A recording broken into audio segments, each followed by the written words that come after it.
3, 2, 1. Here we go!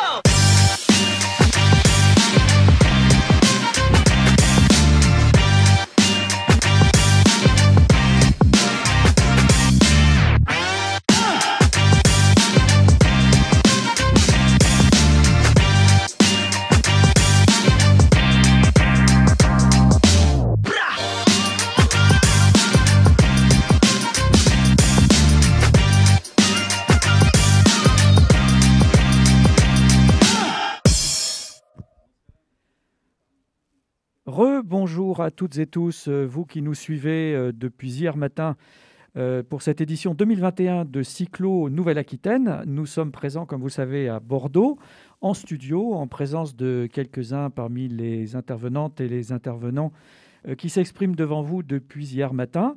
Nous allons continuer cette journée après deux premières conférences ce matin avec les conférences qui nous intéressent cet après-midi. Et pour commencer, celle consacrée à la gestion publique de l'eau, car oui, la gestion publique de l'eau, c'est possible, c'est ce que vont nous prouver nos intervenants successifs dans un instant. Et pour commencer, je voudrais vous présenter Madame Sylvie Cassou-Scott. Pour ceux qui ne la connaîtraient pas, puisque vous êtes sur vos terres, si je puis dire, Madame Cassou-Scott, en tant que vice-présidente de Bordeaux Métropole, en charge de l'eau et de l'assainissement. Monsieur Alain Renard, qui va nous rejoindre dans un instant, qui est vice-président du conseil départemental de la Gironde.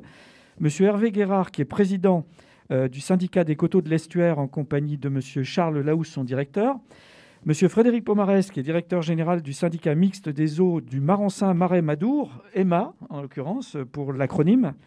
Et M. Christian Brunier, qui est directeur général de SIG à Genève en Suisse, qui est avec nous en visio.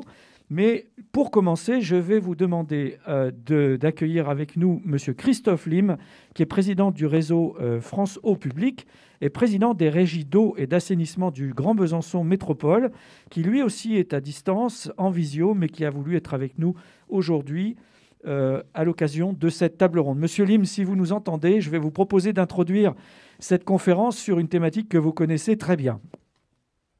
Oui, bonjour à tous, j'espère que vous m'entendez bien. Parfaitement. Déjà, merci pour cette organisation de cette table ronde pour nous importante.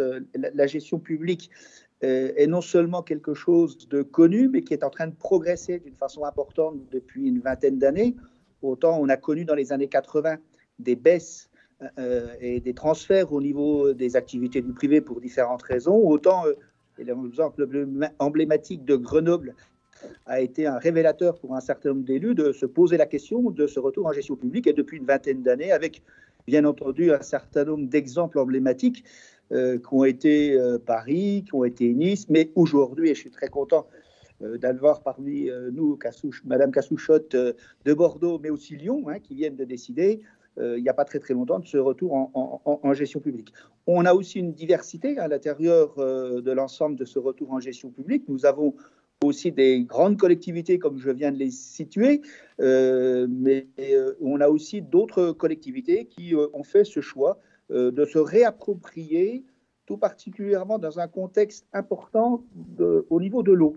Je crois que ce qui se passe à l'intérieur du réchauffement climatique, ce qui se passe, bien entendu, sur l'intégralité du monde, mais aussi en France, nous amène à nous interroger sur cette réserve qu'on considérait comme inépuisable, qui tombait du ciel, c'est le cas de le dire, et qu'on n'aurait jamais trop à s'en occuper.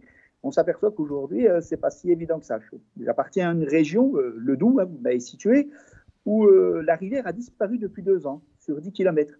Et ça est un élément de choc sur un certain nombre de choses. Donc, pour moi, la gestion publique qui se développe, c'est aussi prévoir l'avenir, c'est se donner du temps, c'est d'avoir de la concertation, c'est de sortir de ce bien marchand pour considérer quelle eau nous allons pouvoir transmettre à nos enfants, à nos petits-enfants, et peut-être y compris pour nous jusqu'à la fin de notre vie, parce qu'on est sur des échéances extrêmement proches.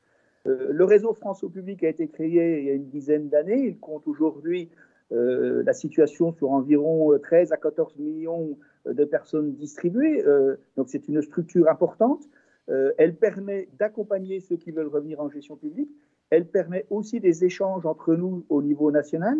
Elle nous permet aussi, parce que nous sommes adhérents à Aqua Publica Europea, qui est une structure européenne, parce que vous savez, que beaucoup de décisions au niveau de l'assainissement se décident à Bruxelles. Et donc, nous voulons intervenir pour que la portée de la gestion publique européenne, avec des collègues allemands, avec des collègues belges, avec des collègues espagnols, portugais, soit portée.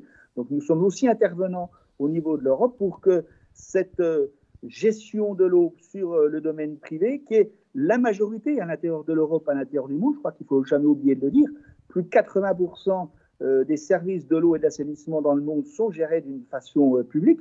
Nous sommes une exception avec 2 majors, mais c'est comme ça. Et donc, ce qui est possible ailleurs est bien entendu possible en France avec des résultats qui sont intéressants. Je terminerai parce qu'il faut être court et laisser nos intervenants pouvoir s'exprimer. Nous avons aussi des opportunités. Alors, je ne me prononcerai pas sur la loi Notré, sur savoir si c'est bien ou pas bien. En tout cas, ce transfert sur les EPCI, sur des tailles importantes, doit amener à une réflexion sur la gestion publique et la gestion privée. En tout cas, nous pensons que c'est une opportunité pour que tous les élus s'interrogent, qu'ils maintiennent bien entendu leur gestion publique, parce que souvent on a un certain nombre de petites collectivités très attachées à l'euro et à leur assainissement. Et l'idée, c'est par l'intermédiaire de ces transferts des EPCI, à élargir cette gestion publique, à être le plus efficace possible pour pouvoir donner une eau de qualité au moindre prix. Et c'est là-dessus que nous nous sommes engagés à l'intérieur de France au public, de pouvoir intervenir, de pouvoir continuer et accompagner tous ceux qui veulent aujourd'hui se lancer dans cette belle aventure. Je peux vous assurer que tous ceux qui l'ont fait depuis quelques années, je n'ai vu aucun élu et je n'ai vu aucun service le regretter. Voilà. Merci beaucoup Christophe Lim pour ces propos introductifs. Je vous invite à rester avec nous pour de même conclure, si vous le voulez bien, ou rebondir sur ce que vous aurez entendu au cours de cette conférence. Je voudrais avant toute chose souhaiter la bienvenue à M. Alain Renard, que j'ai cité tout à l'heure en tant que vice-président du conseil départemental de la Gironde, qui nous a rejoints. Merci à vous toutes et tous d'être présents. Alors, on vient de l'entendre dans les propos de Christophe Lim, mais que ce soit en termes de proximité, d'ancrage local, d'emploi, de solidarité, de gouvernance, d'efficience du service également. Peut-être la gestion publique semble porteuse de solutions pour développer une gestion durable de la ressource en eau dans le contexte de changement climatique qui vient de nous être rappelé. Alors, de l'échelle métropolitaine aux territoires ruraux, quels sont les outils et les leviers d'action disponibles pour reprendre en main le service de l'eau et de l'assainissement? C'est ce dont vous allez nous parler. Et pour commencer, Madame Cassou-Scott, que je présentais tout à l'heure, de Bordeaux Métropole, où vous êtes élue vice-présidente en charge de l'eau et de l'assainissement. Oui, bonjour à tous. Effectivement, les enjeux de l'eau sont essentiels et sont majeurs pour l'avenir et le développement de nos territoires, y compris sur la métropole de Bordeaux, comme vient de le dire Christophe Lim.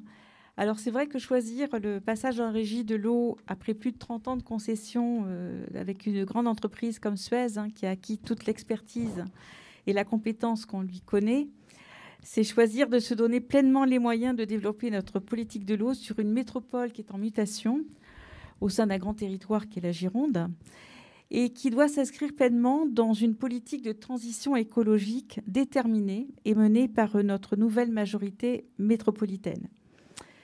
Le choix de cette régie, elle a fait aussi l'objet de nombreux débats dans l'histoire de la métropole, des débats contradictoires pendant ces 15-20 dernières années, des débats qui ont été notamment suscités par l'action d'une association très active dans ce domaine qui dénonçait la caducité d'un contrat qui lui paraissait et qui était effectivement très, voire trop bénéfique pour l'entreprise et ses actionnaires au détriment des usagers.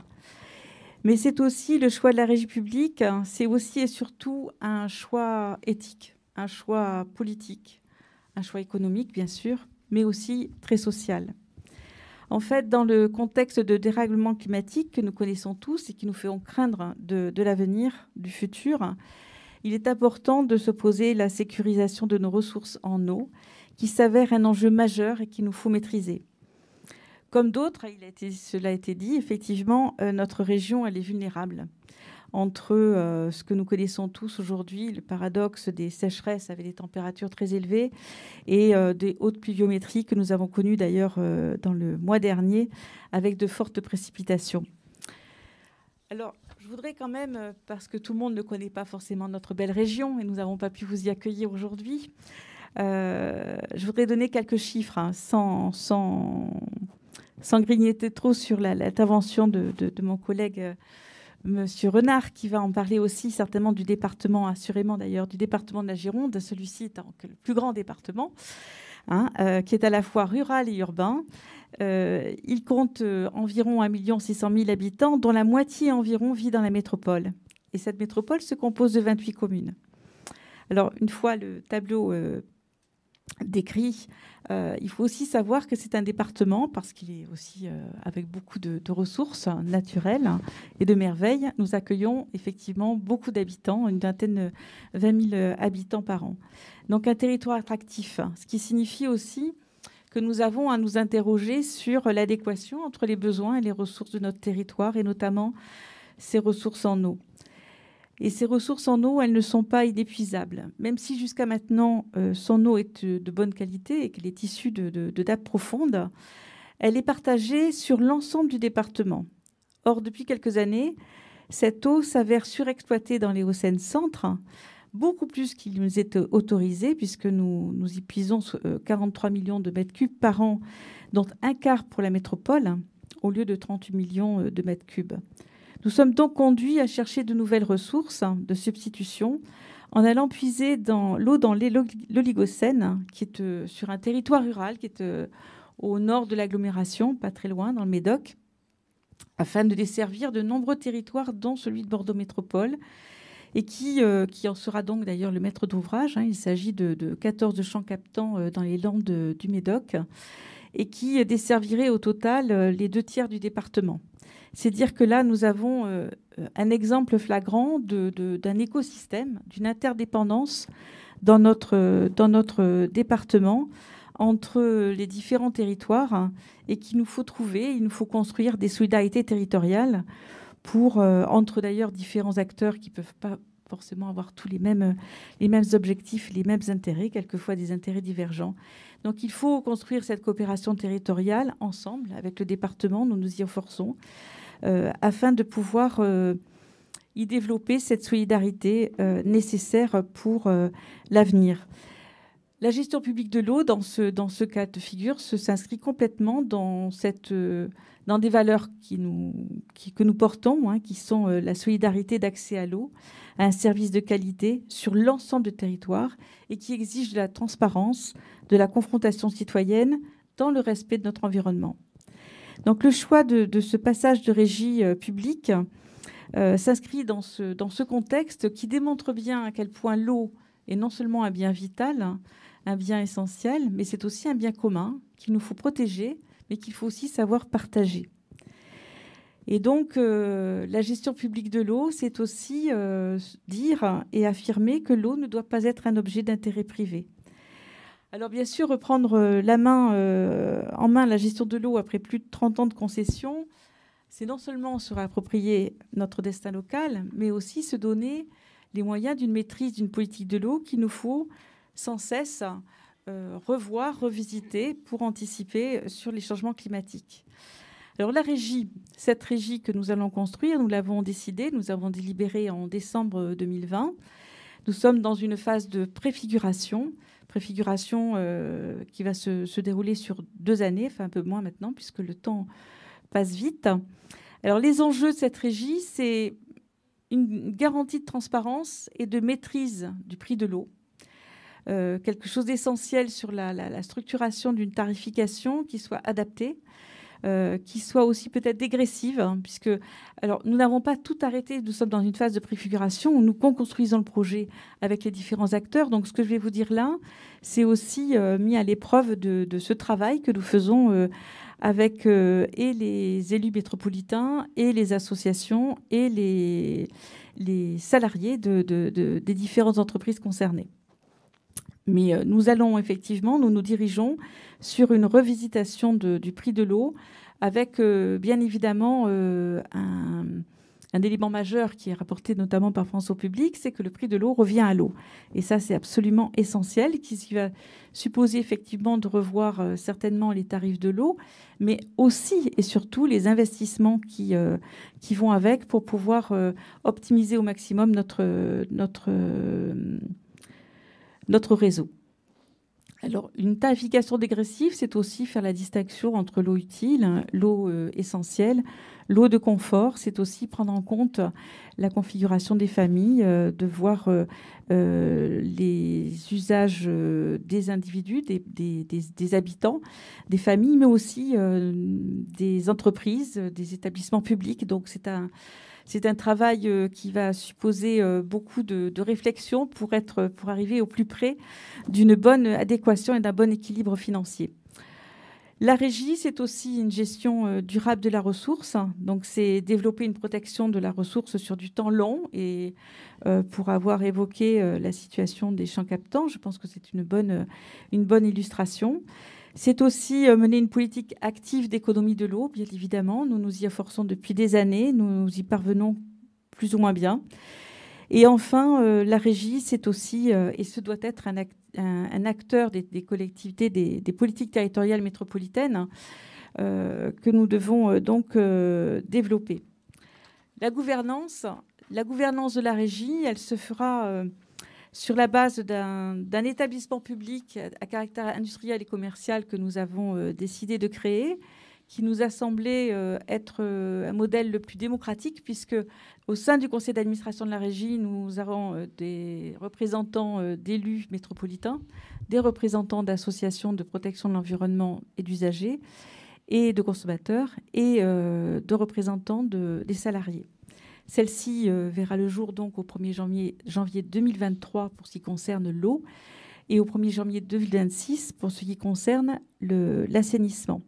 Alors je terminerai pour dire quand même que pour moi, cette entreprise publique locale doit remplir son ambition d'excellence et d'exigence par des qualificatifs que je nommerai, que je reprendrai tout à l'heure probablement, la performance, qu'elle soit humaine, qu'elle soit innovante et qu'elle soit vertueuse.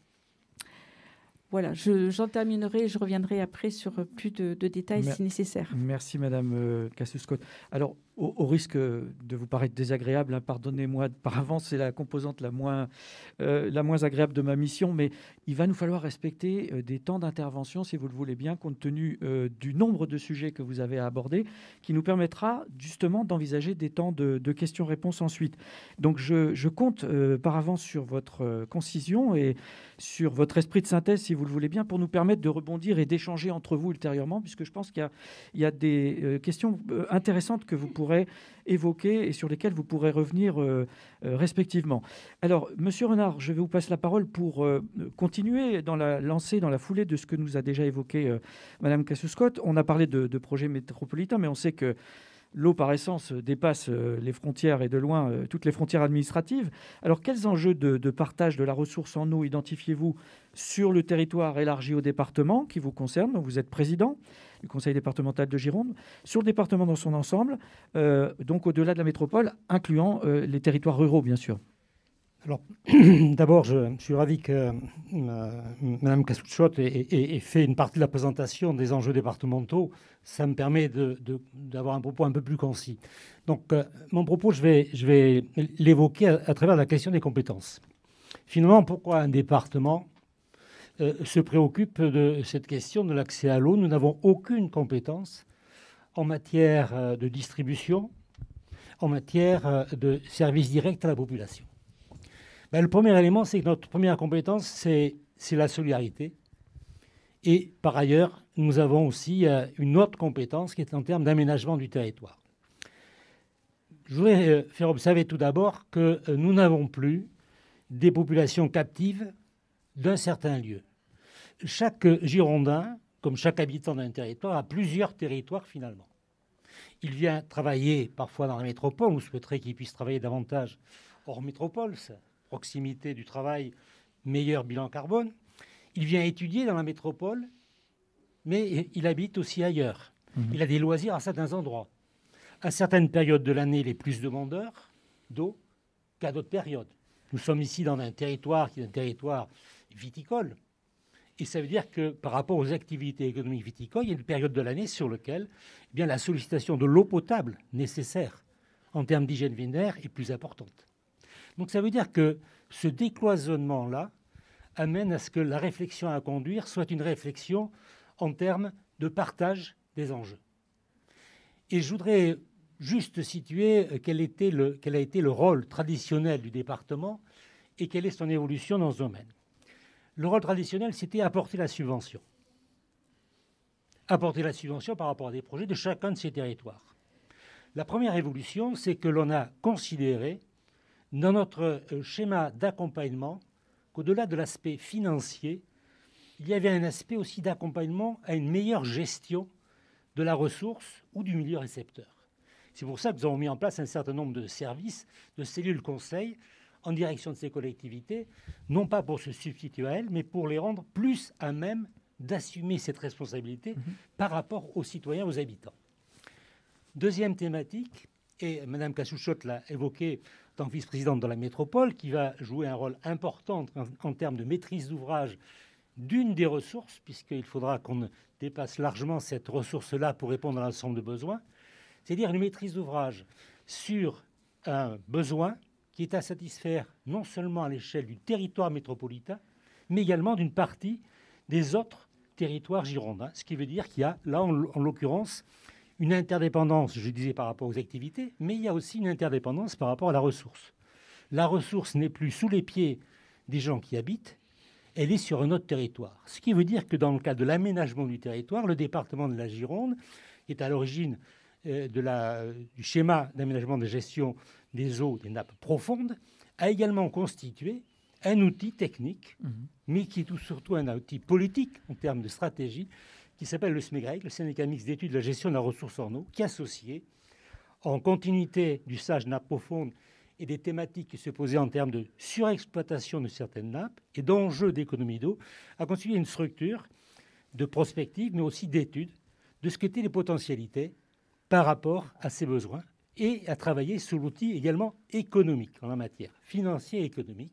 Et en l'occurrence, notre rôle, dans un contexte de solidarité, c'est de travailler en lien avec la métropole, mais aussi ces structures de territoire, à ce que l'on puisse aboutir à un prix de l'eau, à un accès à l'eau qui soit un accès à l'eau qui soit solidaire et qui soit assumable aussi par rapport au territoire.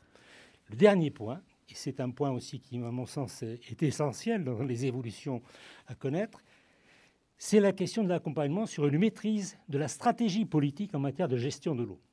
La régie est un mode de gestion, mais il doit être au service d'un objectif politique. Il est aussi un objectif politique. Mais le premier élément, c'est d'arriver à avoir une meilleure appropriation de la gestion de ces entités et au bon périmètre. Et c'est là que les outils qu'on a mis en place en termes d'accompagnement, dans le cadre de la loi NOTRe, ont vocation aussi à faire qu'on se saisisse de cette opportunité. Ça va peut-être faire sursauter certains élus, pour faire en sorte qu'on aborde au bon périmètre la question de la gestion et surtout des moyens techniques nécessaires pour avoir la capacité à répondre à notre engagement d'élus par rapport à la population, en termes de coût, en termes de qualité. Vous me permettrez un petit, à ce sujet de la question du coût, le fait de dire qu'il faut arriver au prix le plus bas est, à mon sens, la meilleure des façons de chanter la vraie question. Quelle est aujourd'hui la question du véritable prix de l'eau? Quel est le véritable prix de l'eau? On a 2 fois par an ce qu'on appelle un marronnier dans la presse, sur lequel on compare des mètres cubes sur différents territoires qui n'ont pas le même type de réseau, qui n'ont pas les mêmes ressources d'origine. De qualité d'eau et autres. Donc aujourd'hui, il y a aussi à arriver à créer une citoyenneté de l'eau qui fasse que l'on assume le fait qu'on gère de l'eau pour aujourd'hui, mais aussi pour l'avenir. La gestion à travers la régie est un moyen d'intégrer cette dimension sociale de l'eau, une dimension patrimoniale de l'eau, peut-être plus en mesure de répondre à ces aspirations-là, alors que parfois, sur d'autres modes de gestion, eh bien, on remet le camion et la clé du camion. Et on ne se responsabilise pas par rapport au projet politique, par rapport au cahier des charges de la gestion qu'on doit mettre en place. Ce n'est pas l'outil privé ou public qui crée la qualité. Il doit être au service du projet politique qui fasse que l'eau ne soit pas abordée que comme quelque chose qui est dans un contenant. C'est aussi une matière qui est une matière autour du développement, autour de la citoyenneté et autour de la solidarité. Merci, Monsieur Renard. On aura bien compris effectivement ce levier quant à la politique tarifaire, par exemple, que peut offrir la régie. En tout cas, le contrôle auquel vous aspirez et que vous venez de rappeler. Merci, Monsieur Renard. Vous réinterviendrez si vous le souhaitez et si le temps nous le permet. Le temps d'entendre pour l'instant Monsieur Guérard, Hervé Guérard, qui est président du syndicat des coteaux de l'Estuaire, accompagné de son directeur, Monsieur Laousse, Charles Laousse, pour, vous l'aurez compris, une autre échelle territoriale, puisque nous investiguons différentes échelles et différents périmètres, pour une présentation d'un projet d'accompagnement de petites régies du territoire. Monsieur Renard ayant évoqué sa vision des enjeux à l'échelle du département, comment voyez-vous les choses pour ce qui vous concerne à l'échelle de votre syndicat ? Bien, je vous remercie. Donc, bonjour à tous. Donc, je suis donc Hervé Guérard, l'heureux président du SIAPA des coteaux de l'Estuaire, nouvellement élu. Donc, j'ai bien sûr la lourde mission de maintenir et de préserver le mode de gestion qui est actuel en régie directe. La faire progresser, bien sûr. Le syndicat a eu un développement important, en particulier depuis la loi NOTRe, dont vous avez évoqué le sujet tout à l'heure. En 2026, je pense qu'il y aura une nouvelle étape qui va faire évoluer également les choses et la politique aussi. Ce développement, bien sûr, il doit être consolidé, valorisé, communiqué également. Je pense que c'est un axe majeur pour notre régie. C'est donc sur cette ligne que nous accompagnerons son développement avec toute l'équipe de la régie. Nous devons être prêts aux enjeux qui nous seront les nôtres demain, qu'on a développés.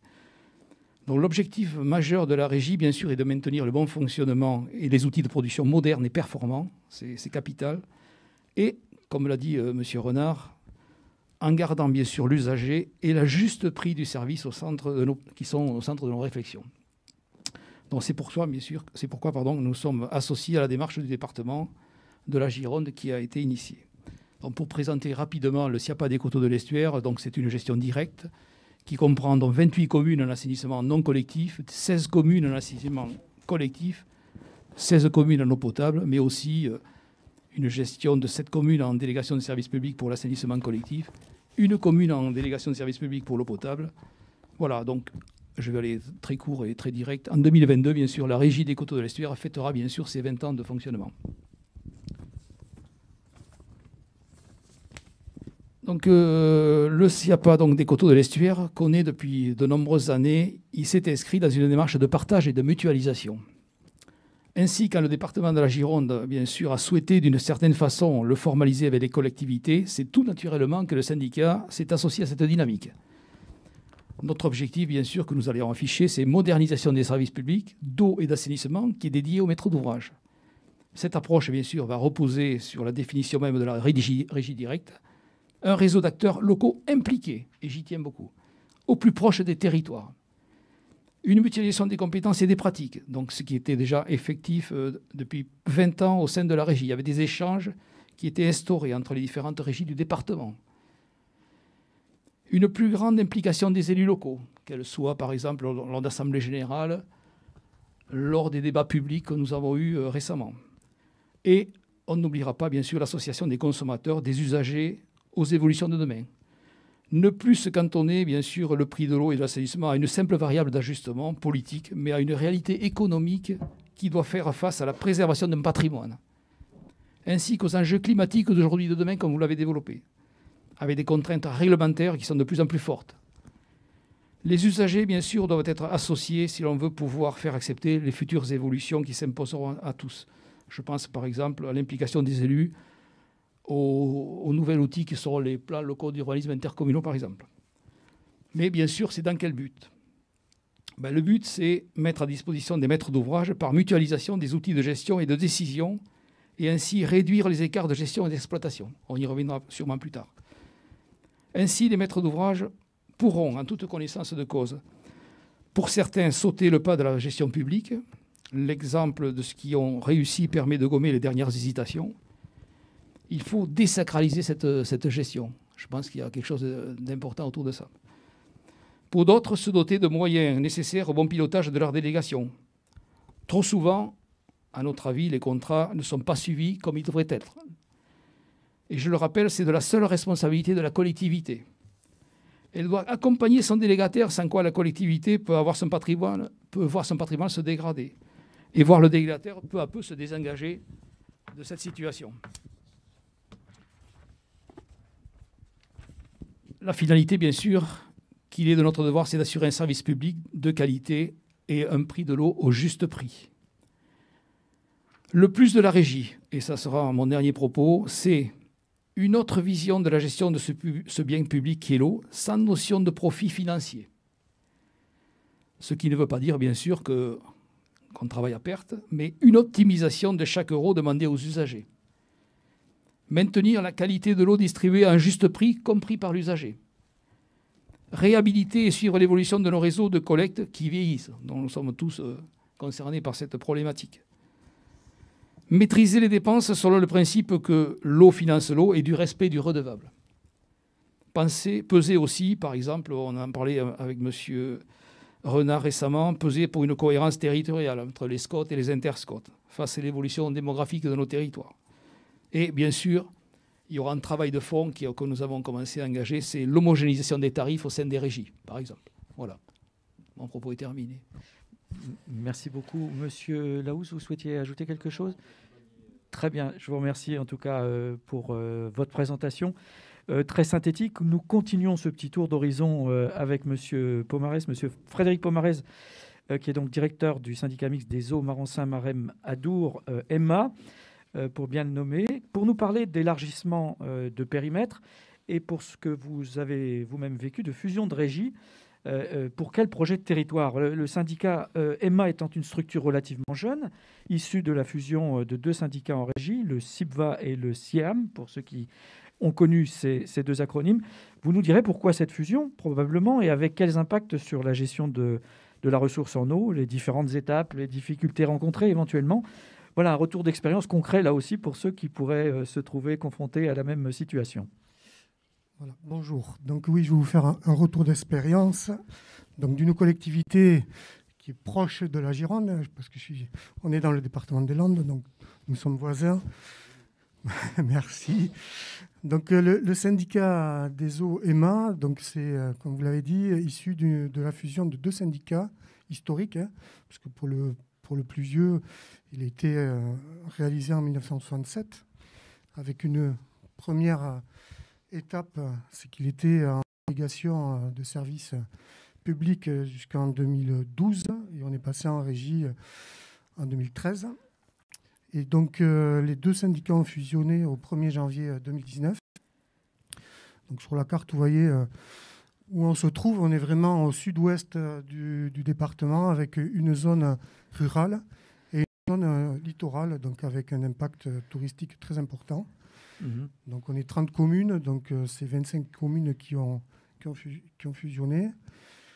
Donc les deux syndicats étaient en régie directe, donc on est un syndicat mixte avec une exploitation en régie. On a 52 agents. Alors la particularité, on a des agents de droit public et de droit privé. Pour vous dire que tout ça, oui, la gestion publique est possible, même avec des diversités notables, notamment sur les agents. Donc on a une population qui passe de 45 000 habitants à plus de 150 000 l'été, donc, du fait de notre proximité du littoral. Donc la fusion, pourquoi une fusion ? Donc c'est d'abord un projet de territoire. Donc la loi NOTRe nous a vraiment incité à fusionner, que ces deux syndicats fusionnent. Donc il y a un syndicat qui était sur un périmètre de 4 EPCI, donc établissements publics de coopération intercommunale. Voilà, merci. C'est devenu tellement courant et commun qu'on en oublie la signification, je vous comprends. Et un autre syndicat qui, lui, était que sur une communauté de communes, donc qui, lui, était plus demandeur, en fait, de pouvoir fusionner. Donc il y avait une vision commune des élus pour la gestion publique. Donc ça a été rappelé sur la transparence, que l'eau n'est pas une marchandise, qu'il n'y a pas de place à la finance pour l'eau, que l'eau doit être au juste prix, qu'il doit y avoir un service de qualité. Alors nous, on a aussi, un syndicat faisait partie de l'expérimentation du tarif social. Donc il y a beaucoup de choses qui faisaient que les élus se retrouvaient sur cette vision commune de la gestion publique. Est venu ensuite des intérêts techniques, donc des interconnexions. Vous avez parlé beaucoup de ressources. On est aussi sur un secteur qui a entre 2,5 et 3% de population par an, en progression, qui est énorme. Donc on voit notre problématique sur la ressource. Et la ressource, ce n'est pas que les 2 syndicats, mais ça va être à l'échelle départementale qu'il va falloir raisonner. Donc il y avait des intérêts techniques, notamment aussi sur l'assainissement, avec des restructurations de stations d'épuration, vu l'accroissement de population, des problèmes d'eau régée, parce qu'on a des petits cours d'eau, donc il fallait de suite aller rechercher des cours d'eau plus importants ou de l'infiltration. Donc il y a des intérêts techniques.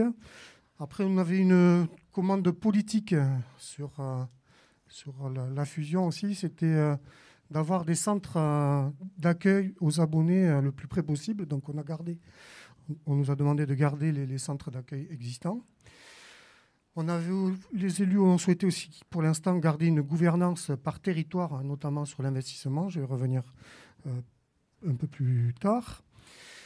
Et le but, c'était d'améliorer la qualité des services, donc en mutualisant les compétences techniques, les moyens financiers, parce qu'on avait des services qui avaient des situations saines.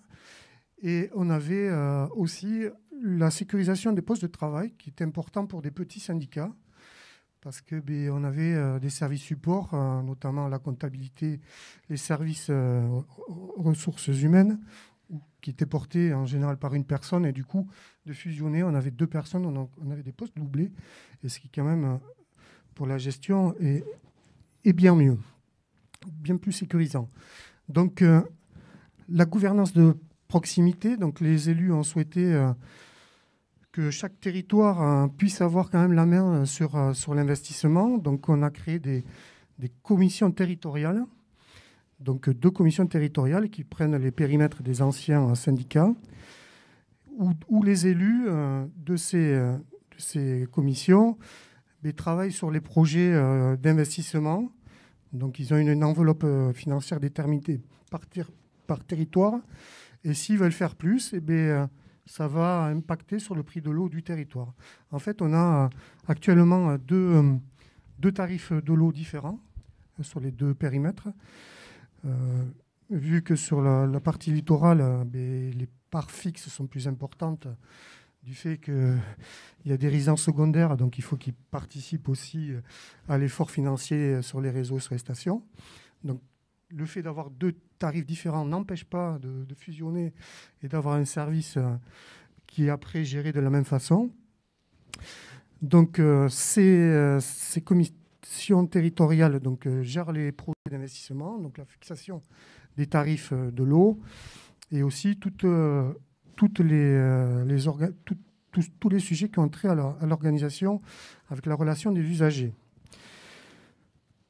Donc voilà, ça c'était sur l'aspect gouvernance. Après, pour pouvoir mener à bien cette fusion, on avait des agents qui avaient des habitudes de travail un peu différentes. Donc on a mis en place des outils de management en allant sur des certifications ISO, donc qualité, sécurité, environnement. Et donc ça nous permet d'uniformiser nos pratiques. Et donc on est certifié maintenant sur les 3 périmètres. Donc les difficultés, il faut en parler aussi des difficultés quand on fusionne, c'est la modification des organigrammes. On a 2 directeurs, il n'y en a plus qu'un à l'arrivée. Un fauteuil pour 2 pour un certain nombre de postes. Il faut trouver de la place pour tout le monde. Donc, il y a les changements de pratique, j'en ai parlé. Faire accepter des méthodes de travail qui peuvent être meilleures d'un syndicat à l'autre, d'un service à l'autre. Le changement culturel qui intervient aussi, avec peut-être parfois un modèle dominant sur l'autre. Voilà. Donc voilà, tout. Il n'y a pas que des choses faciles à faire, mais ce qui est important, c'est les élus. D'abord, c'est eux les moteurs.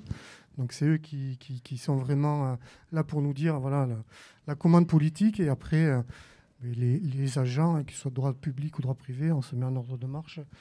Et on est heureux de pouvoir servir les usagers, les abonnés et d'apporter le meilleur service possible. Voilà. Donc Après, un bilan plutôt positif malgré les difficultés que vous venez d'évoquer rapidement, mais que vous avez parfaitement maîtrisées. Voilà. Mhm. Il y a des difficultés, mais elles sont plus que surmontables lors d'une fusion de syndicats. Voilà. Alors nous, les élus ont voulu un syndicat de proximité, pour l'instant ne partir que sur ces deux entités, considérant que plus on grossit, et plus on perd cette proximité de terrain. Voilà. C'était la vision de nos élus. Voilà. Après, j'ai d'autres slides, mais c'est plus pour expliquer les linéaires de réseau et tout ça. Je pense que ce n'est pas trop le sujet. Ben, vous pourrez préciser à un moment donné, si vous le jugez utile, n'hésitez pas. Monsieur Pomarez, merci pour cette présentation. Ce retour d'expérience, là aussi, on sent qu'il y a du vécu et une expérience au sens propre. Juste avant d'entendre notre prochain intervenant, qui, je vous rappelle, est en Suisse, il nous appelle, enfin, nous sommes en ligne avec lui en direct de Genève. C'est monsieur Christian Brunier. Nous y reviendrons dans un instant. Je voudrais juste rappeler à celles et ceux qui nous suivent que vous pouvez à tout moment intervenir sur le chat, sur la chaîne YouTube sur laquelle vous nous suivez en direct. Je rappelle également que ces conférences sont enregistrées intégralement et que vous pourrez également les retrouver en replay plus tard sur le site de Cyclo. Et donc, juste pour vous signaler que nous avons déjà de premières questions sur lesquelles nous reviendrons ultérieurement, juste pour vous mettre un peu en appétit ou à la bouche, sans jeu de mots, des questions et des interrogations de sémantique, je dirais, voilà, qui nous interroge sur le prix de l'eau comparé au prix du service de l'eau. Voilà, petite subtilité sur laquelle nous reviendrons peut-être. En tout cas, pour l'instant, j'accueille et je souhaite la bienvenue à monsieur Christian Brunier.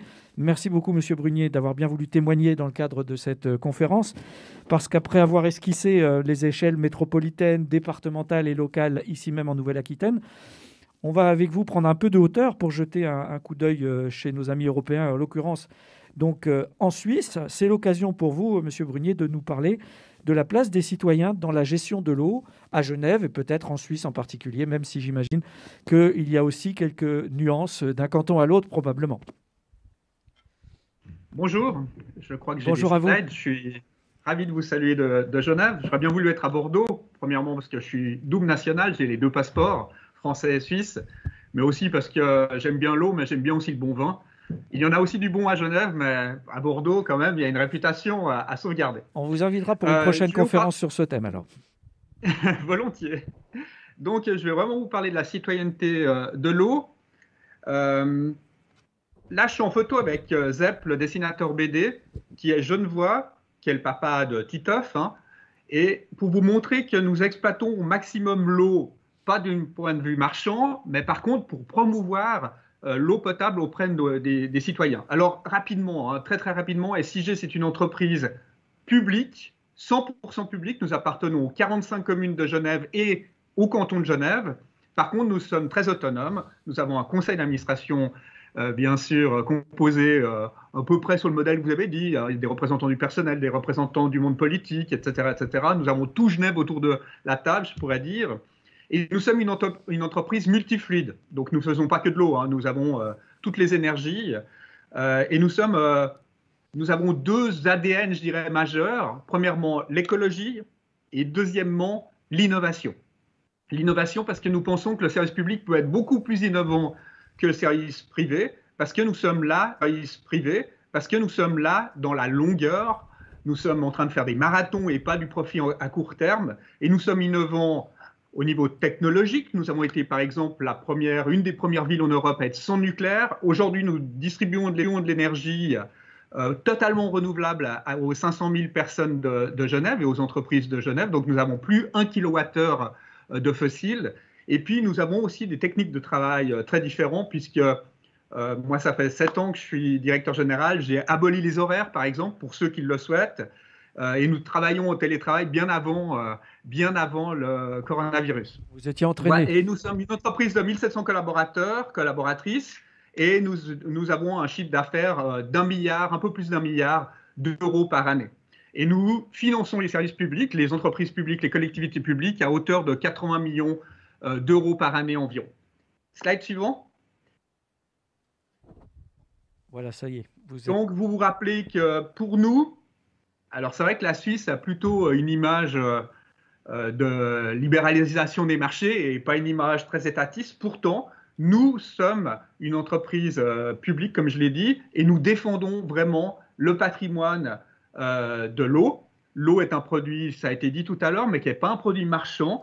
C'est un produit qui doit être utilisé de manière rationnelle. Nous avons une réserve immense, nous, à Genève, puisque nous avons beaucoup de rivières. Nous avons un fleuve qui est le Rhône, et nous avons le lac Léman, qui est un potentiel immense. Donc, on pourra l'utiliser facilement, l'eau. Néanmoins, nous l'utilisons de manière très rationnelle. Nous la protégeons énormément, parce que nous pensons que c'est un mode de pensée, une philosophie. Si vous faites attention de consommer l'eau, même si elle est de manière pléthorique dans votre région, eh bien, vous allez faire attention de consommer mieux et moins aussi l'ensemble des énergies. Donc, nous travaillons vraiment là-dessus. Slide suivant. Vous savez que nous sommes une démocratie très participative en Suisse. Eh bien, à Genève, la population a voté pour inclure vraiment ce côté public dans la Constitution de la République et canton de Genève. Donc, dans la Constitution, vous avez les articles, je ne vais pas vous les lire, mais on dit premièrement que l'approvisionnement en eau doit être garanti, que la qualité doit être de très bonne qualité, mais on dit aussi que c'est un monopole cantonal, un monopole d'État, et qui peut être délégué qu'à des institutions de droit public. Alors, à Genève, il n'y en a qu'une institution de droit public qui était active dans l'eau et les énergies, c'est SIG. Vous dire qu'au niveau de l'eau, nous fournissons donc l'eau potable à l'ensemble de Genève. Nous traitons aussi les eaux usées de la population genevoise, des entreprises genevoises, mais aussi de la France voisine, d'une partie de la France voisine. Et nous faisons des partenariats très intéressants, par exemple avec la ville d'Annemasse, en Haute-Savoie. Eh bien, Annemasse traite ses eaux usées, nous traitons les nôtres. Par contre, nous allons nous mettre ensemble pour faire une usine de traitement des micropolluants. C'est une exigence légale maintenant en Suisse, pas encore en France, mais on travaille ensemble. Et nous aurons un projet d'ailleurs subventionné par la Confédération helvétique, parce que grâce à nos amis français, eh bien, nous avons une taille suffisante pour toucher une subvention assez conséquente. Slide suivant.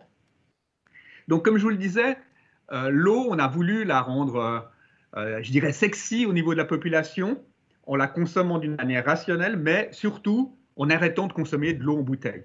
Donc, nous faisons des campagnes très, très ouvertes, concurrentielles, je dirais, pour dire arrêtez de vous acheter de l'eau en bouteille. L'eau en bouteille, c'est au niveau carbone 1000 fois plus polluant. Nous avons un rapport carbone comme quoi l'eau du robinet est d'une qualité comparable. Hein, elle vient du Léman comme l'eau d'Évian d'ailleurs.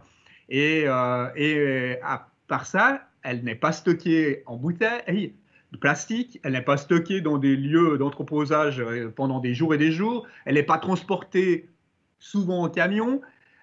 Donc nous avons vraiment un bilan carbone magnifique. Et en plus, là, au niveau du prix, on parlait du prix, du juste prix de l'eau tout à l'heure. Si vous le comparez à l'eau en bouteille, vous êtes 300 à 500 fois moins cher. Hein.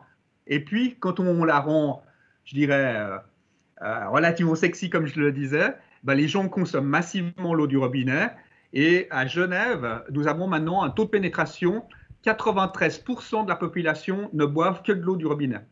Donc, on voit qu'on peut vraiment développer ceci sensiblement, et je pense que c'est bien pour la gestion publique, c'est bien aussi bien sûr pour l'environnement. Slide suivant. Donc je vais vous montrer juste un type d'action que nous mettons en place. Eh bien, nous avons créé une marque qui s'appelle l'eau de Genève, qu'on va retrouver dans plein d'endroits, et nous avons toute une série de carafes réalisées par des artistes connus style Zepp ou style Ben, notre ami Ben français. Et puis, nous avons aussi des écoles. Ben, les carafes que vous voyez au-dessous, le deuxième niveau, c'est des écoles d'art qui les ont créées. Eh bien, nous voulons motiver la population à boire de l'eau. Nous faisons des campagnes d'information. Nous sommes présents dans tous les événements culturels, sportifs, avec des carafes, des distributeurs d'eau, du robinet, bien entendu. Et nous sommes présents avec des actions auprès des restaurateurs, des cafetiers. Et là, ça marche aussi très, très bien. Donc, nous avons une vraie dynamique à ce niveau-là. Et puis, les carafes, eh bien, vous pouvez les acheter. Et puis, un quart du prix de la carafe va à des projets humanitaires liés à l'eau. Nous amenons l'eau potable dans plusieurs régions. Actuellement, nous avons un grand programme au Kenya, mais nous amenons de l'eau dans des villages du Népal, de l'Équateur, du Cameroun. Nous formons des gens sur place à être fontainiers, à pouvoir développer un réseau, à pouvoir exploiter ce réseau. Et ça, c'est le financement participatif d'une certaine façon à travers l'eau potable. Et dernier slide, pour vous dire que nous sommes dans la dynamique européenne des distributeurs et producteurs d'eau, puisque nous sommes aussi à Aqua Publica Europea, nous sommes membres des opérateurs publics. Et je le rappelle, c'est ma conclusion, mais je pense qu'il y a un message important à comprendre. L'eau, ce n'est pas un produit marchand. On ne le consomme pas d'une manière ordinaire. C'est un produit qui appartient à l'ensemble de la collectivité, qui est un bien public, qu'il faut choyer véritablement pour des raisons écologiques, bien entendu, mais aussi pour des raisons économiques, parce que le financement de l'eau doit revenir à l'eau. Et là, il n'y a que le public et le collectif qui peut le permettre. Merci de votre attention. Merci à vous, Monsieur Brunier. Merci pour cette illustration. Bravo pour vos résultats, si je puis dire, vos performances, les chiffres que vous nous avez donnés, notamment en termes de taux de pénétration et de conversion à l'eau du robinet sont assez remarquables. On a bien compris aussi votre ouverture, notamment vis-à-vis de vos voisins et dans la coopération avec d'autres projets. Je ne sais pas si Christophe Lim nous entend, si vous êtes disponible, Christophe Lim.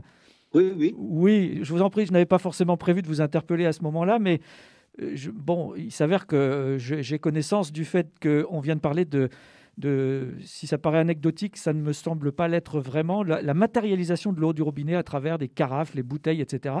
C'est quelque chose que vous connaissez bien également. Vous pratiquez à Besançon, vous avez même développé une marque. Alors, au départ, on était parti sur le fait qu'on considérait que le travail qu'on réalisait était assez peu connu de la population. Parce que la distribution de l'eau était tellement évidente il y a 10-15 ans que personne considérait qu'il y avait un vrai travail derrière, des activités importantes. Et à partir de la nomination d'un nom de notre eau du robinet, nous avons voulu valoriser ce produit, et c'est pour ça qu'on l'a appelé la bisontine. On n'a pas été chercher très très loin, et ça paraît, j'allais dire tout bête, et je rejoins tout à fait ce qui a été fait par Genève, puisqu'on a été en contact aussi avec cet institut, on a beaucoup travaillé ensemble, y compris à l'intérieur d'Aqua Publica Europea, et derrière aujourd'hui, les gens ne boivent pas de l'eau du robinet, ils boivent de la bisontine. Alors, même moi, le premier, j'ai été très surpris par rapport à ça, parce que derrière un nom, c'est synonyme de qualité. C'est-à-dire qu'il faut, et ça a été dit tout à l'heure sur l'exemplarité qu'on peut avoir en termes de gestion publique, sur le fait d'être excellent. Je pense que la gestion publique doit viser l'excellence. Comme ça a été dit par plusieurs intervenants, elle doit viser l'excellence par rapport à la qualité, le fait d'être rassuré sur le produit. Et à partir de là, on a réussi à mettre une marque. Et en plus, comme nous avions un petit limonadier à côté de nous, on a réussi à gazéifier aussi notre eau. Donc, on vend aujourd'hui de l'eau pétillante, la bisontine pétillante. Et donc, on a réussi à mettre de la valeur, y compris sur l'ensemble des données qui ont pu être données par l'ensemble des intervenants derrière. Et régulièrement, on communique. Chaque fois qu'on fait des actions de préservation des milieux, chaque fois qu'on fait un certain nombre d'interventions, et on revient sur le fait de dire c'est pour avoir une qualité qui est irréprochable qu'on peut vous distribuer. Alors, on n'est encore pas à 93%, on est juste en dessous de 90% aujourd'hui. C'est pas mal, ça se rapproche. Nous suivons nos amis suisses avec beaucoup d'intérêt. Et je crois qu'il y a une chose qui est très intéressante, c'est ce qui a été dit, c'est que c'est marqué dans la Constitution. Je pense qu'il faudra qu'on ait un débat politique, nous, un jour, sur le fait de considérer que l'eau est un bien indispensable, ne peut pas être un bien marchand. Et je pense qu'un jour ou l'autre, nous devrons engager ce débat politique lors d'échéances politiques ou entre les échéances politiques. Et je crois que l'exemple de la Suisse, voire d'autres pays qui l'ont fait aussi, permettrait aujourd'hui de sacraliser cette gestion publique et de ne jamais avoir à la remettre en cause, ou en tout cas, même si nous devons nous remettre en cause régulièrement, ce n'est pas par rapport à une comparaison par rapport au privé. Merci beaucoup Christophe Lim pour cet éclairage et ce retour d'expérience très concrète également. Christian Brunier, je vais me permettre d'interroger chacun de nos intervenants présents ici à Bordeaux pour leur demander de réagir à votre intervention. Bon, juste un petit clin d'œil, vu les chiffres et les performances que vous avez aujourd'hui. Vous êtes resté en bon terme avec vos concitoyens de Nestlé Waters, je pensais à eux. On a même invité le patron de Nestlé à venir s'exprimer, ouais. Mais en lui disant qu'on n'est pas du tout d'accord avec sa politique, qu'on pense que c'est une politique qui n'est pas responsable au niveau de la planète, C'est un débat que nous avons eu très sereinement, hein, comme les débats que nous avons en Suisse. Mais néanmoins, ce que M.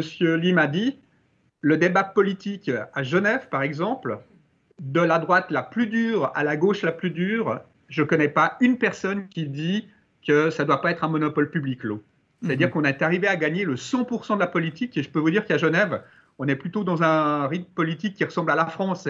C'est pas du tout le rythme politique helvétique. Donc on est dans une rivalité gauche-droite assez forte, avec des mouvements populistes aussi bien à gauche qu'à droite, etc.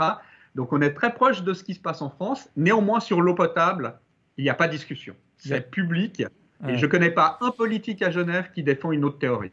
Donc c'est un sujet très, j'allais dire fédérateur, mais en tout cas, enfin, qui rassemble à l'échelle de votre canton et de votre ville. Merci beaucoup, Monsieur Brunier. Alors je me tourne vers vous, Madame Cassou-Scott. J'ai envie de vous demander de réagir en quelques mots l'un et l'autre à ce que vous avez entendu. Qu'est-ce qui vous aura intéressé dans l'expérience genevoise ? La participation citoyenne, hein, ça me paraît effectivement, cette dimension participative, elle est très forte dans ce pays. Nous devons nous efforcer, on a encore des efforts à faire pour sensibiliser, impliquer les citoyens. C'est vrai que jusqu'à maintenant, l'eau, on ouvrait le robinet, on avait de l'eau, on ne se posait pas de questions.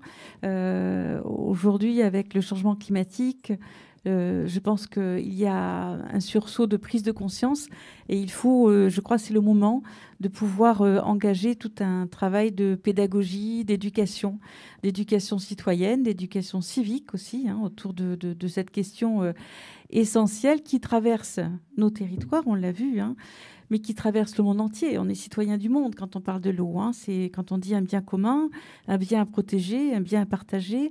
On est effectivement dans cette dynamique-là. Et ce que je trouve intéressant, alors nous, je l'ai dit, sur la métropole, on a choisi effectivement un mode de gestion publique et celui de l'établissement public à caractère industriel et commercial. C'est pas pour rien, c'est effectivement d'intégrer et d'impliquer des associations, les salariés, dans la gestion publique de l'eau. C'est le challenge que nous avons. Et je termine simplement. Je vous en prie. C'est aussi dans un contexte, alors monsieur le disait, un contexte où on a, nous en France, on va dire une représentation quand même plutôt négative de la gestion publique. On se dit une entreprise publique ne peut pas être aussi performante qu'une entreprise privée. Et moi, j'ai envie justement sur Bordeaux Métropole, où nous serons une régie avec plus de 700 salariés, avec 280 000 abonnés, donc une des plus grandes régies de France. Eh bien, j'ai envie de démontrer qu'on peut être une entreprise publique performante, ambitieuse et vertueuse. Merci beaucoup, Madame Cassou-Scott. Monsieur Renard, je me permets de m'adresser à l'élu aussi expérimenté que vous êtes, sauf votre respect, mais avec un certain nombre d'heures de vol, si je puis dire. Voilà. Et donc, quelle est votre réaction à la suggestion de Monsieur Brunier quant à l'inscription de l'eau à un autre niveau que ce qu'elle est aujourd'hui. Voilà. Peut-être, je ne sais pas si on ira jusqu'au niveau constitutionnel, mais en tout cas pour lui donner une place plus prépondérante encore et en faire un objet sacré, si je puis dire. Alors, ce qu'a dit M. Brunier est fondamental par rapport au fait qu'il y a une décision politique, qui parfois une décision qui, dans un premier temps, n'est pas forcément totalement perçue de manière positive par les citoyens. Mais on a une responsabilité par rapport à cela. Et je vais prendre deux exemples. C'est l'accès à la ressource en eau, où il est ce premier palier devrait être systématiquement de la responsabilité assumée par la collectivité. Après, il y a la gestion par rapport à une distribution éventuellement. Mais d'abord, par rapport à ce bien commun, au sens que c'est un bien qui est construit par l'antériorité. L'eau que nous buvons chez nous est une eau fossile, mais qui est aussi un bien qui n'a pas une origine de création humaine. L'homme, éventuellement, peut la perturber, la polluer et autres, ou la femme d'ailleurs, mais on est sur un bien commun. Donc le premier palier, c'est de faire que l'accès à la ressource soit de maîtrise d'ouvrage de la collectivité. En gestion, ensuite, d'une manière ou d'une autre, fondamentalement, me semble-t-il, la gestion publique est une gestion essentielle. Et je prends, parce que c'est là le point nodal, là où est le chantage économique en la matière, c'est par rapport à cela. Et moi, il ne m'étonne pas non pas par philosophie, mais par réalisme, que nos voisins suisses aient trouvé l'unanimité par rapport à cela. Parce que l'on soit d'un bord politique ou d'un autre, partisan d'un mode de gestion ou d'un autre, ça veut dire qu'on sécurise l'accès, mais aussi on sécurise les conditions économiques de l'accès. On est sur une thématique similaire par rapport à la question du déchet. La grande question du déchet, c'est d'abord maîtrisons ce qui est la gestion du déchet ultime. Et en maîtrisant la notion de la gestion du déchet ultime, quel que soit le mode, eh bien on remonte la filière. Donc c'est le premier point, moi, qui me semble essentiel. Et l'inscrire dans la Constitution, ça veut dire aussi qu'à un certain moment, il y a une responsabilité qui est une responsabilité de réalisme politique. L'inscrire dans la Constitution, c'est aussi respecter comme un des éléments de la liberté qui figure dans nos constitutions. Aujourd'hui, on a une dépendance économique, financière, sociale par rapport à un bien, qui est un bien nécessaire à la vie en tant que tel, sous toutes ses formes et avec toutes ses déclinaisons. Merci, Monsieur Renard. En tout cas, vous l'aurez compris tout à l'heure, ma question à Monsieur Brunier concernant les rapports avec les entreprises de l'agroalimentaire n'était pas anodine, puisque pour ceux qui s'en souviennent, je ne sais pas si c'était déjà le patron actuel, mais c'est le patron justement de cette grande entreprise suisse qui avait décidé, enfin prôné que l'eau soit un bien marchand comme un autre. Et effectivement, on peut se poser la question du grand écart entre ces intentions et celles auxquelles vous aspirez. Si je puis m'y autoriser 30 secondes, je rappellerai cette publicité honteuse d'une marque d'eau qui était sponsor d'une grande manifestation cycliste nationale et qui disait « Est-ce que vous mettriez de l'eau que vous buvez dans les toilettes ?» Donc c'était un argumentaire au sens de dire pour boire, il faut avoir de l'eau qui soit dans une bouteille en plastique. Et alors que c'est bien la même que nous utilisons. Donc c'est la même. Et le fait qu'une entreprise puisse se permettre ce type de publicité est proprement scandaleux. Parce que ça voudrait dire que les élus qui gèrent cette ressource de l'eau mettent une eau à la disposition de la consommation humaine qui n'aurait pas les caractéristiques sanitaires qui conviennent. Et là, je pense que nous alors que la question est plutôt inverse, c'est de savoir effectivement jusque quand on mettra de l'eau potable dans les toilettes, par exemple. Et un syndicat départemental d'eau qui est dans le Gers a une telle qualité d'eau qu'il met de l'eau en bouteille, en effet, dans ce département du Gers, ce qui a créé des emplois aussi localement et qui a permis aussi de répondre à certains besoins qui passent pas forcément par de l'eau qui est dans une carafe. Tout ça. Donc c'est aussi une potentialité pour un syndicat qui gère ses ressources de se créer aussi de l'emploi au niveau du territoire. Merci beaucoup. Monsieur Pomarez, si vous voulez bien prendre la parole aussi quelques instants, si vous voulez réagir bien sûr à ce qui s'est dit. Mais je voudrais vous faire part de questions qui sont arrivées sur le chat entre-temps. Alors pour ne rien vous cacher, je ne veux pas dire majoritairement, mais si quand même, c'est assez récurrent.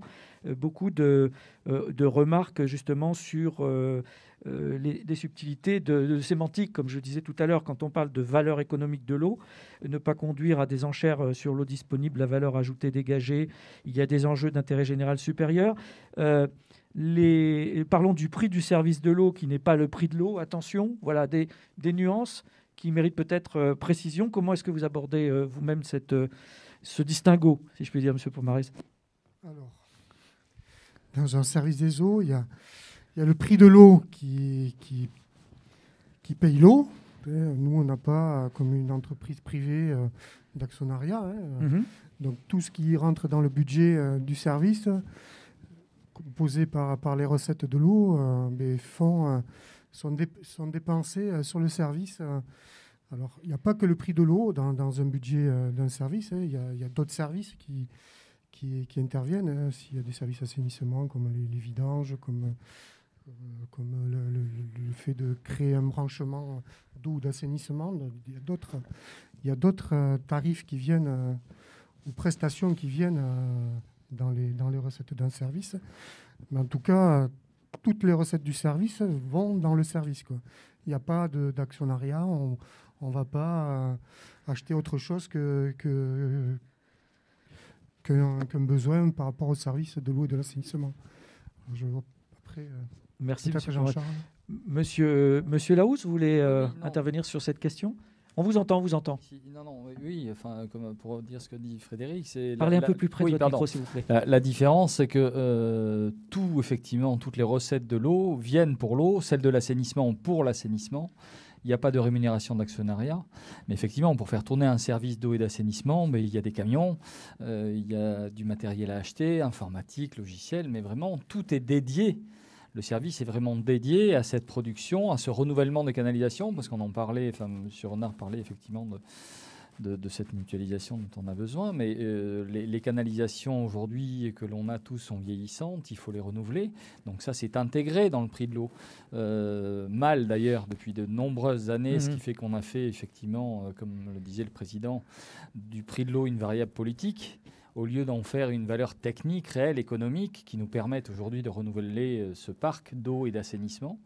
Mais voilà, c'est la différence entre la régie, c'est effectivement cette vision, mais également cette non-rémunération d'actionnariat. Vraiment, chaque euro amené par l'usager au service de l'eau, enfin au service de la régie, est réinjecté dans la boucle. Merci. Monsieur Renard, vous voulez ajouter quelque chose, mais je vais interroger Monsieur Guérard également, que je ne voudrais pas oublier, si vous le voulez bien, pour lui demander simplement de réagir à ce qui a pu vous inspirer, toute proportion gardée, dans l'exemple de Genève. Voilà. Y a-t-il des bonnes pratiques, quelque part, qui peuvent s'adapter à un territoire, un syndicat comme le vôtre ? Ce que présente Monsieur Laousse à mes côtés, c'est que dès que nous avons été élus, nous avons voulu marquer une marque. Vous aussi. Les SIAPA des Très bien. Et vous nous en avez amené la preuve. Nous avons fait une grosse commande de bouteilles en marquant le SIAPA des Coteaux de l'Estuaire. Et puis nous pensons aller beaucoup plus loin pour imprimer cette marque au niveau de la population, des écoles, sensibilisation des écoles à l'eau, à la non-consommation des plastiques, boire dans une bouteille comme ça. Les restaurations aussi, nous voulons porter cette démarche-là. Vous aussi avez pris le parti absolument de matérialiser cette eau qui est d'apparence immatérielle. Enfin, et de très très grande qualité. Mais par contre, elle n'est pas suffisamment connue, effectivement. Donc nous avons voulu développer ça au travers de ce flacon. Merci beaucoup. Je voulais revenir sur... j'ai évoqué des difficultés tout à l'heure, question à laquelle a bien voulu répondre M. Pomarez. Plus généralement, je vous interrogerai volontiers sur les points de vigilance pour passer en régie. Y en a-t-il? Et si oui, lesquels? Voilà, je pense que ça sera intéressant pour ceux qui nous écoutent et qui envisagent justement de franchir le pas à plus ou moins long terme. En tout cas, ça serait intéressant de les aider à visualiser ce qui les attend, si je puis dire. Quels seraient les points de vigilance? Je ne sais pas, on commence par vous, puisque vous aviez la parole, Monsieur le Président Guérard, et puis Monsieur Pomarez tout de suite après. Je demanderai à chacun d'entre vous, bien sûr. Je vais juste amener un point précis, c'est sur les coûts de fonctionnement du personnel. Je m'attendais à avoir des coûts de fonctionnement beaucoup plus élevés que les résultats que j'ai pu observer lors des débats d'orientation budgétaire. En fait, les coûts du personnel ne représentent moins de 20% du budget global, ce qui est relativement faible par rapport à nos collectivités. Ce qui a plutôt été une bonne surprise. C'est plutôt une bonne surprise. Après, l'idée, c'est effectivement de faire attention à toutes les dépenses au quotidien, de bien maîtriser les achats aussi, les mutualisations qui sont nécessaires avec d'autres régies aussi. Donc tout ça, ce sont des marges suffisantes qui nous permettent d'obtenir des investissements pour l'ensemble de la population. Donc une grande vigilance, une présence au quotidien, bien sûr, des personnels qui s'assurent que tout fonctionne bien. Également, le fait que nous ayons des personnels très compétents et très qualifiés font également de la maintenance préventive, donc ce qui permet aussi d'être très présent aux côtés des installations et d'anticiper les dégradations fortes. Par exemple, en période de sécheresse, on essaie d'anticiper sur le fait que la masse d'eau baisse et il faut peut-être essayer d'être plus vigilant, de manière plus forte sur les fuites, etc. On est beaucoup plus présent. Donc, si on dégage des rendements plus importants, le prix, on a une masse d'eau plus forte à proposer aux habitants. Donc, et un coût meilleur. Merci, M. Guérard. M. Pomarez, même question. Les points de vigilance, en tout cas, qu'est-ce qu'il ne faut surtout pas manquer dans la réflexion préalable qui pourrait nous coûter cher à l'avenir en cas de précipitation, si je puis dire? En tout cas, quels sont les points à surveiller? En tout cas, c'est de parler du tarif de l'eau. Si on se focalise sur le prix de l'eau, on part sur un mauvais chemin. D'accord. C'est la qualité du service qu'on veut amener. Donc, derrière le tarif. Donc, quand Jean-Charles a parlé d'entretien du patrimoine, le prix de l'eau, si on n'entretient pas son patrimoine, si on ne renouvelle pas, si on ne se donne pas des dotations aux amortissements, si on triche, entre guillemets, dessus, c'est sûr qu'on aura un prix bas. Mais à l'arrivée, dans quelques années, on le paye 3 fois plus cher parce qu'il va falloir tout refaire à la va-vite. Donc, point de vigilance, pas parler du tarif, de baisser le prix parce qu'on passe en régie, de baisser de 10 points, 20 points. Je trouve... non. Ça, pourtant, en tant que technicien, ça a pourtant été un argument dans certaines grandes métropoles. Je vous parle en tant que technicien. Je pourrais parler aussi ma casquette d'élu, mais là, je suis là en tant que technicien. Oui.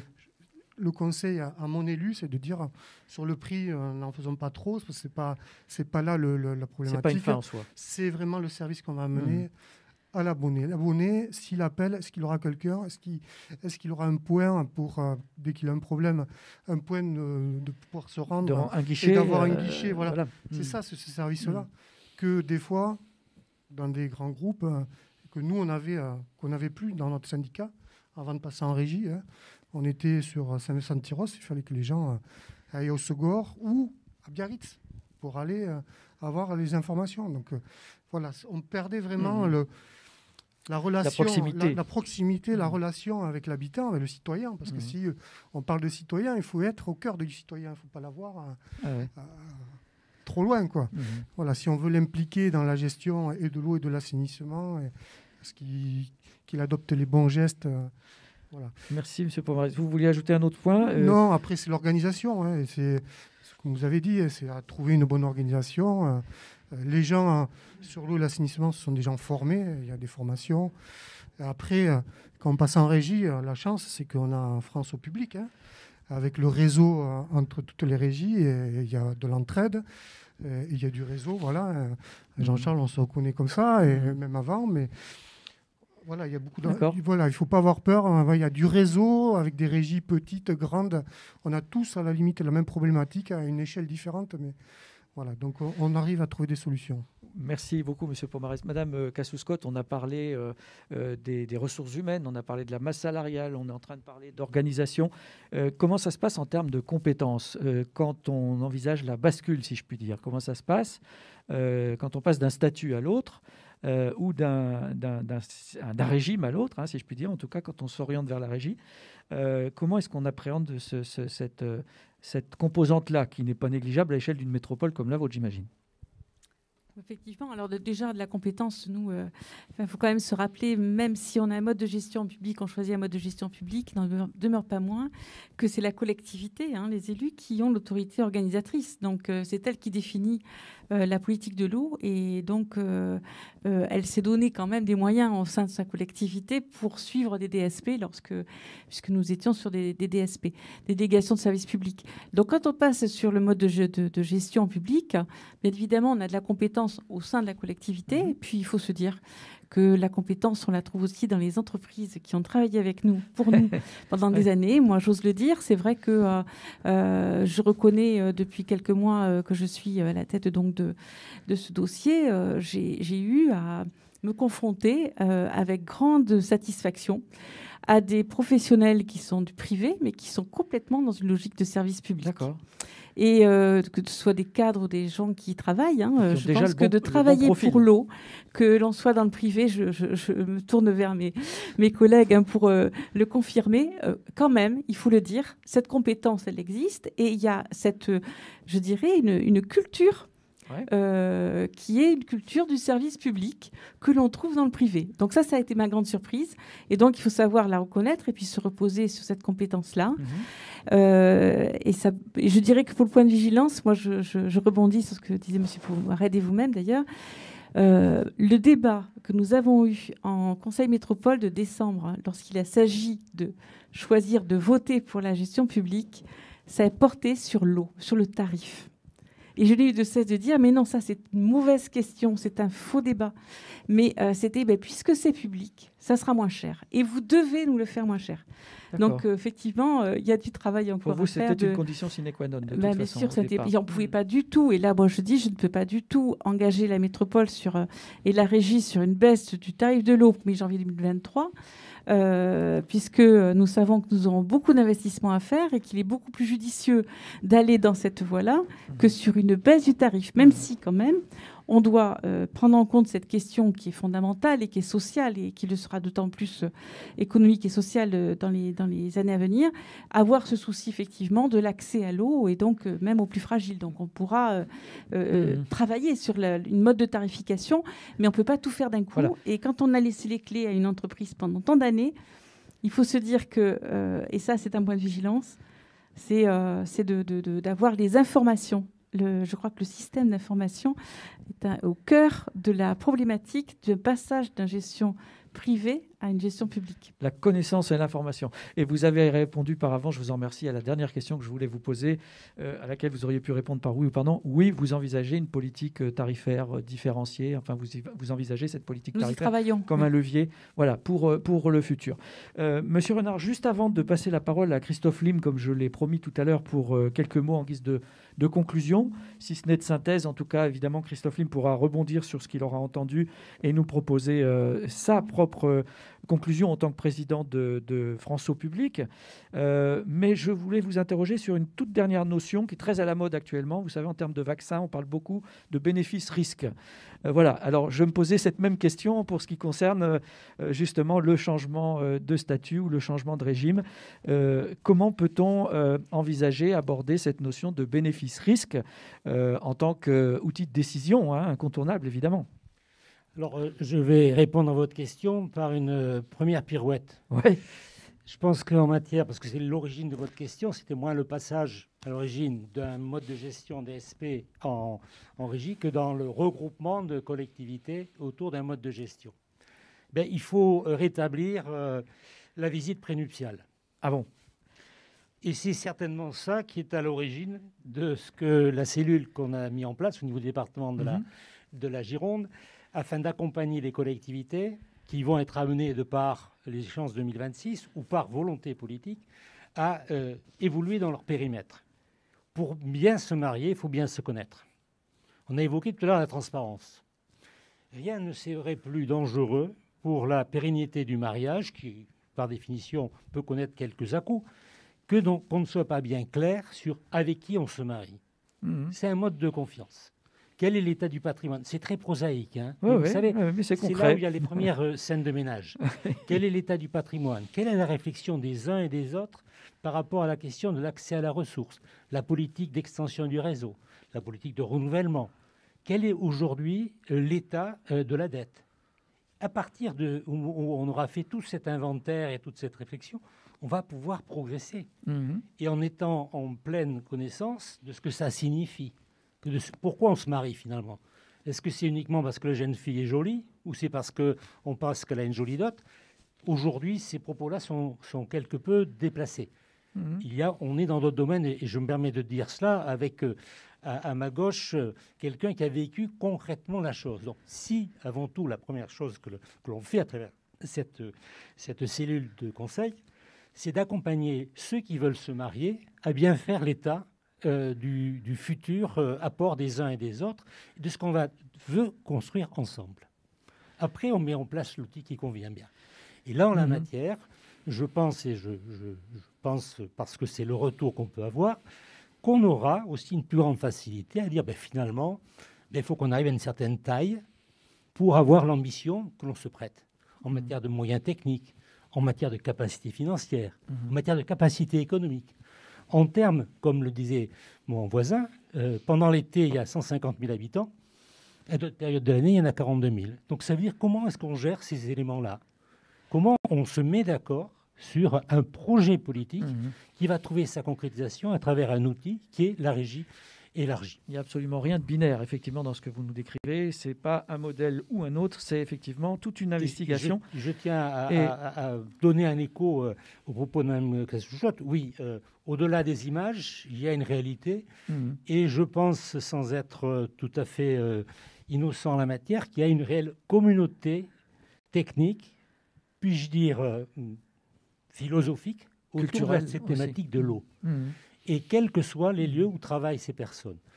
Il y a ceux qui y travaillent, et puis il y a ceux qui sont aussi dans les schémas financiers, dans le domaine de l'eau, comme dans tout autre domaine.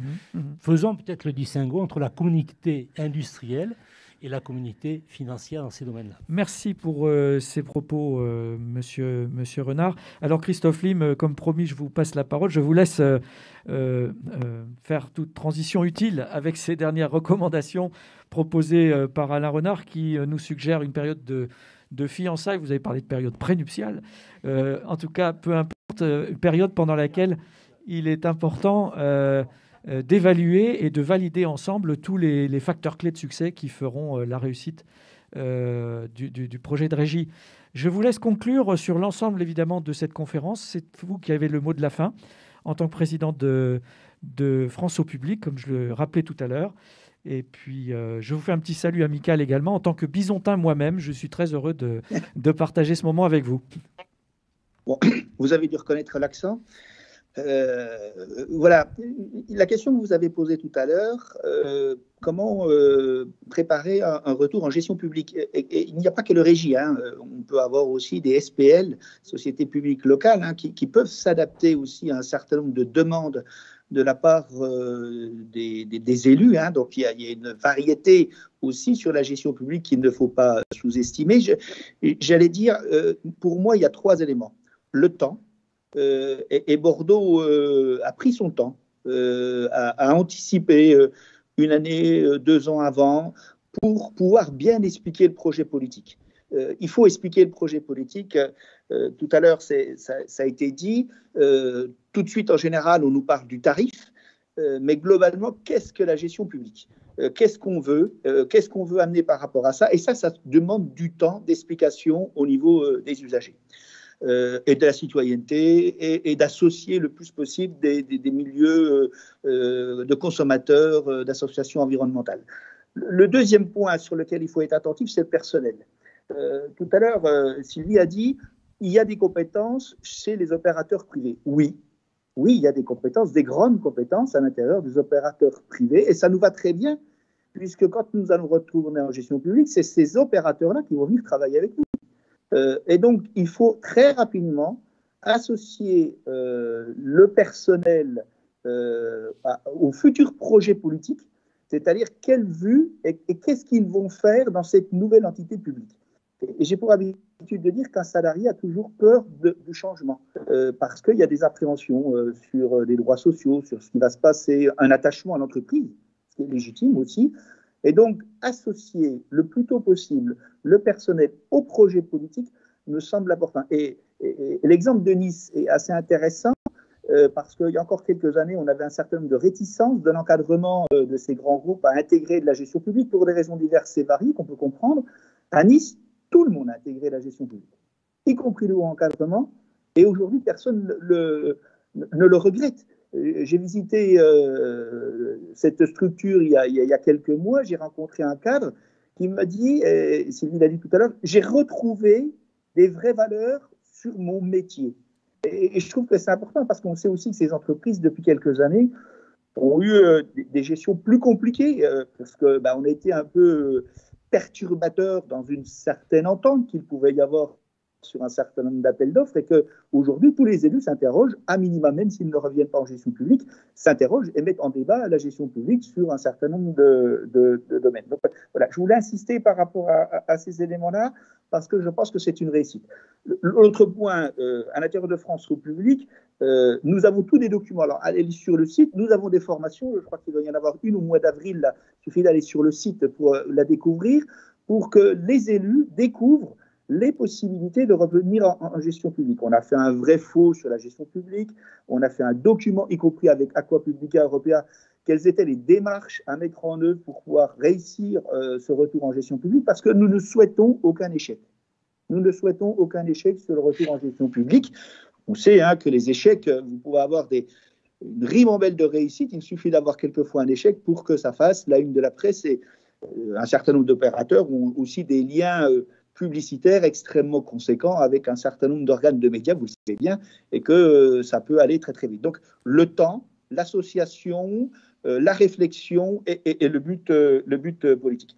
Le deuxième point, par hasard, ce matin, j'étais avec une conférence avec le président de Veolia qui rassemblait un petit peu tous les dirigeants des EPCI de France pour nous expliquer le bon sens de la fusion de Suez et de Veolia. Alors, je ne reviendrai pas là-dessus. Ce qui m'a le principal choqué, c'est qu'à aucun moment, il nous a parlé de la préservation des milieux. Il nous a parlé des outils industriels pour pouvoir traiter l'eau. Et je pense qu'ils ont de l'efficacité par rapport à ça, parce que c'est des grands groupes industriels sur un certain nombre de choses. Mais je pense qu'une des différences que nous avons entre la gestion publique de l'eau et de privée, c'est que la gestion privée traite le problème, nous, on cherche à le supprimer. Ce n'est pas pareil. Ça veut dire que quand on a une pollution, je ne veux pas installer une installation pour pouvoir retirer la pollution. Je vais là où elle est, la pollution. Et je travaille avec les acteurs, qu'ils soient agriculteurs, industriels, voire usagers domestiques. Vous savez, quelquefois, j'entends un certain nombre d'usagers domestiques qui critiquent les agriculteurs sur des désherbages, mais quand je les vois mettre le nombre de produits qu'ils mettent sur leur terrasse, heureusement que les agriculteurs n'en mettent pas à proportion autant sur une terrasse pour pouvoir désherber. Donc, ça veut dire que là aussi, il y a une vraie différence, y compris qui se traduit dans le coût. Ça veut dire que quand vous faites ce type d'action-là, vous êtes bien entendu sur l'environnement, mais vous êtes aussi sur un périmètre que vous avez protégé. Moi, j'ai un principal périmètre où on mène des actions depuis 15 ans. On a réussi à diminuer le taux de pollution. On va rénover la station. Eh bien, on ne remet pas un outil supplémentaire pour pouvoir traiter, en sachant que cette pollution ne disparaît pas. Quand vous l'avez sortie de l'eau, vous la stockez et vous la remettez dans les centres d'enfouissement. Donc, ça veut dire qu'on l'a aussi. Je pense que nous avons une vraie différence par rapport à ces éléments-là et qui ont pris à des conséquences en termes financiers. L'autre point aussi, je pense que la gestion publique, elle a ce lien avec les territoires. Ça a été dit tout à l'heure, beaucoup d'intervenants ont beaucoup insisté sur leurs particularités. Oui, il y a des particularités. On ne gère pas de la même façon en termes de gestion des zones rurales que des zones urbaines, etc., même s'il y a une ligne directrice. Et je pense que la gestion publique, elle permet justement de pouvoir s'adapter par rapport à ça. Tout à l'heure, j'ai entendu la taille, la grosseur. Je vais vous donner un exemple de gestion publique. C'est le syndicat départemental d'Alsace-Moselle qui a plus de 600 communes, vous imaginez, plus de 600, bientôt 700 communes, et qui a laissé des commissions géographiques au plus bas pour que ces élus continuent à décider des investissements et de la facturation. Et c'est le conseil d'administration qui s'oblige, après, puisque bien entendu, il faut un conseil d'administration pour pouvoir diriger un certain nombre de choses, à suivre ces élus. Parce que souvent, lorsqu'il y a des transferts de ce type-là, et on est en train de le vivre avec les transferts des EPCI, il y a une perte à l'intérieur de nos communes.